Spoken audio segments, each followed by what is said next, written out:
اللہ سبحانہ تعالیٰ سے ڈرنے کے دو مقامات ہیں، ایک ہے عام لوگوں کا خوف اور ایک ہے صاحب معرفت کا خوف۔ جو پہلا خوف ہے وہ اللہ کے عذاب سے ڈرنے کا ہے، اور یہ عام لوگوں کا خوف ہے۔ اور خوف کی یہ قسم جنت اور جہنم پر ایمان لانے کی وجہ سے ہوتی ہے، اور اس بات پر ایمان لانا کہ جنت اور جہنم اطاعت اور نافرمانی کا بدلہ ہے۔ نمبر 2، اللہ کو پہچاننے والوں کا خوف، یہ ہے اللہ کی ذات سے خوف کھانا، کیونکہ ان کو یہ 3 لفظ ہی کافی ہیں۔ وَيُحَذِّرُكُمُ اللَّهُ نَفْسَهُ، اللہ تمہیں اپنے آپ سے ڈراتا ہے۔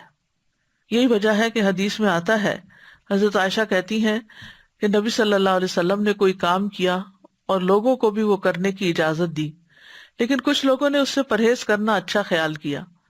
ان کا یہ رویہ نبی صلی اللہ علیہ وسلم کو پہنچا تو آپ نے خطبہ دیا، اللہ کی حمد و ثنا بیان کی، پھر فرمایا ان لوگوں کو کیا ہو گیا ہے جو اس کام سے پرہیز کرتے ہیں جسے میں نے خود کیا ہے۔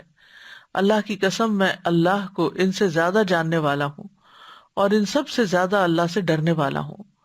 اور اللہ تعالیٰ کا فرمان ہے انما یخشی اللہ من عبادہ العلماء، کہ اللہ سے تو اس کے بندوں میں سے صرف جاننے والے ہی ڈرا کرتے ہیں، کیونکہ جب ان کے لیے اپنے رب کی معرفت اور اس کے اسماء و صفات کی تکمیل ہو جاتی ہے تو وہ دل پر خوف کے طور پر اثر انداز ہوتی ہے، پھر یہ خوف اعضاء پر عمل کی صورت میں آتا ہے۔ یعنی جب وہ اپنے رب کی معرفت حاصل کر لیتے ہیں، پہچان جاتے ہیں، تو پھر ان کے اوپر ایسا ڈر آتا ہے جو عمل میں بدل جاتا ہے، وہ صرف ڈر نہیں رہتا۔